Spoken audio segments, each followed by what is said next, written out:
Hey, how are you today? Matt Heisler from Vanderbilt Properties with another edition of Inside Real Estate. This edition is actually going to be on a topic that happened to come up this weekend while I was at an open house. Someone was asking me about the town assessment and whether or not they should use that to determine the value of the property. And I said no.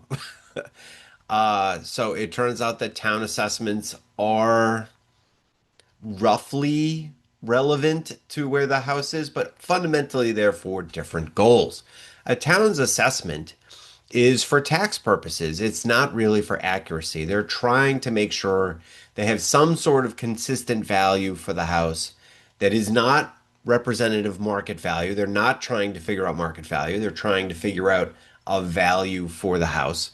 And it just needs to be consistent with other houses in town. That's really what they're trying to do so that they can give you a consistent tax bill based on that number.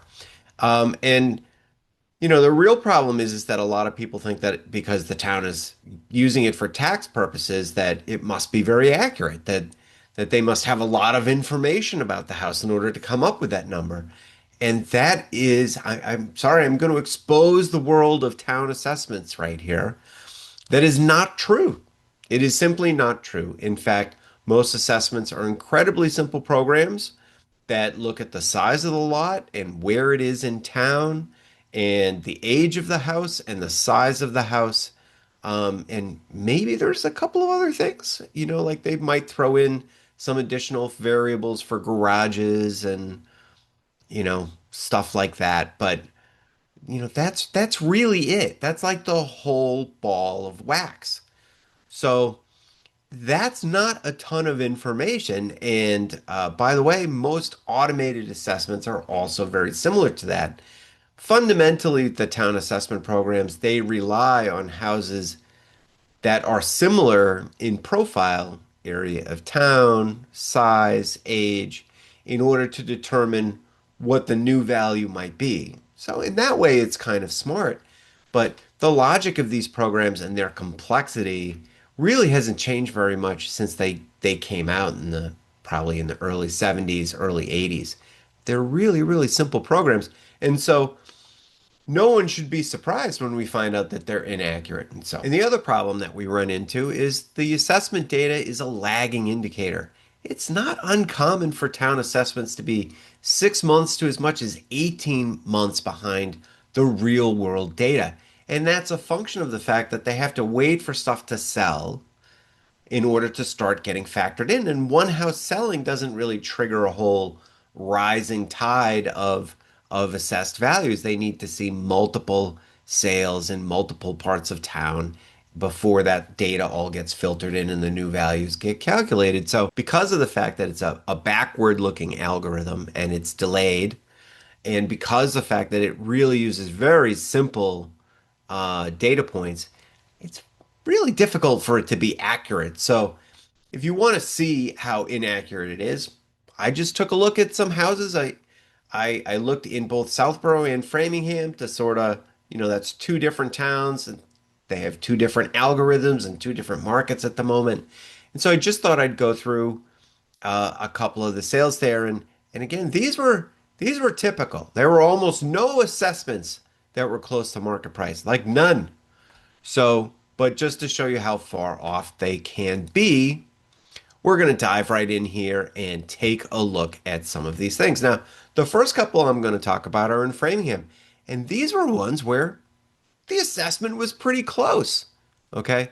Now, but that's they just kind of got lucky here, but I do want to show you, in order to show you how far off they can be, one of the easiest ways to do that is to show you that in some of the cases they were close. So this first one, this was 52 Nixon Road, recently sold. It sold at a million bucks, and the assessment was a little bit higher. It was only about $20,000 higher. So, and also in Framingham, there was one that sold on Central Street, and it was, basically where it listed and where it sold and where it was assessed. Those numbers were all basically the same. They were within 2% of each other. So, you know, yay for the assessment program. Now, if only you could rely on it for the rest of one. So how about this one? Like the one on Central Street, this one is also on a busy street. It's on Belknap Street. Um, and its assessed value was 701,000 and it sold for 1.2 million and change. So that is a 74% miss. That's huge, right? And I'm not going to get into why. Like I can probably tell you why the assessment program missed, the kinds of things that it makes mistake, but typically the biggest gaps that we see are around condition. People buy a house and it's in one condition, and then over time, or sometimes very quickly, if they're flippers, they fix the condition, and when you do that, you can get more money for it.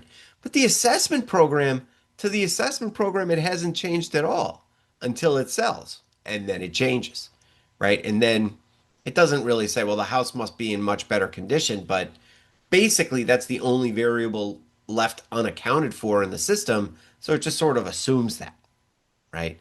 And sometimes they can tie into, the building department and they know that there's been an update. And like there are ways to figure that to tell the computer that the condition's been improved. But in a lot of towns, they don't even bother. And it's ultimately the market that figures it out, as was the case here. So now I'll switch towns and, well, I'll switch over to Southborough, which is the next town over. Their assessment program was a little bit further behind the times. And so a lot of theirs were out of date. And just very quickly, this one was assessed at a million, sold for 1.4. That's a 35% miss, people. 35%. The assessment was off by 35%. That is a big miss. And if you think, well, it's really just because the house is very expensive and it's hard to figure out how much that price is. Well, I'll show you 37 Atwood Street here. This house recently sold for 730. The assessed value was 527, and that is a 38% miss. 38%. I mean, that's closer to 50 than it is 10. So, these are enormous misses. One last one here, just a run of the mill, very easy for a real estate agent to sort of put a value on house 34 Constitution, 27% miss. You can see the numbers up over here. So, these are, these kinds of misses are typical. Now, granted, the market's been moving fast, so these numbers are a bit more of a miss, but what you should really be taking away from this is that the town assessments are not accurate, right?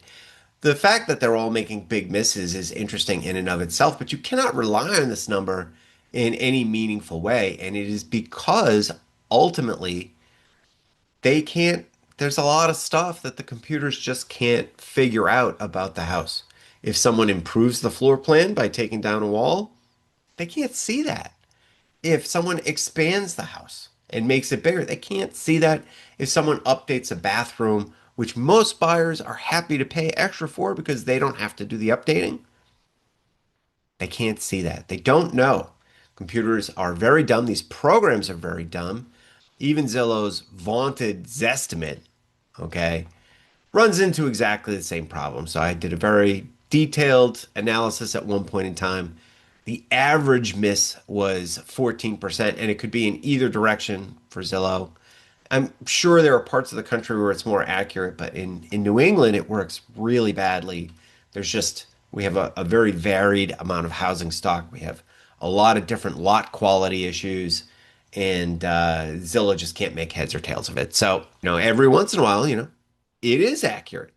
But to rely on these numbers uniformly probably means you're going to make a mistake, either as a seller or as a buyer. So the one thing that I want to leave you with here is, well, if I can't rely on the town assessment, what can I rely on? How can I figure it out? So I'm just going to go through and look at these houses and we're going to go see where they were listed. And what you're going to see is, and these aren't all one agent, these are all different agents, but they worked hard at pricing these houses so they could sell. All of these houses did sell. And what you see is that basically they were listed right about where they sold. So the agents were not confused by the assessment. In fact, I assume most of them really didn't even look at the assessment other than to type it in and say this is how much you're getting paid in taxes. So, I mean, the towns are going to catch up to some of these big misses, and these folks will be paying more in taxes because their assessments are going to go up, and they're going to push other people's assessments up in town, and that's just how that sort of works. But I think the key here is that real estate agents, these were listing agents trying to predict the prices that buyers would pay, and on the other side, the people that were paying them, they were buyers who were interested in the house at those price points, and the buyer agents were hopefully, and a lot of buyer agents don't do this, but I know that I do this. I try to help other people do this. Hopefully the buyer agents were saying, yes, this is a good value, at this price, and you should make an offer on this house. So, and some buyer agents just say, well, if it's worth it to you, you should write the offer. It's a terrible answer, but most agents should be able to reverse engineer the process that the listing agents do and also come up with a price. I mean, most of the time when I'm doing it, I find the comp that the listing agent relied on heavily to make the determination. And a lot of times I come up with pretty similar numbers to they do. But sometimes I do not. And then I just tell people the price is too high. So, but if you are relying on town assessments to figure out what a house is worth, please stop. Please get a real estate agent, have real conversations about what determines value in the market. Look at real comparables, okay?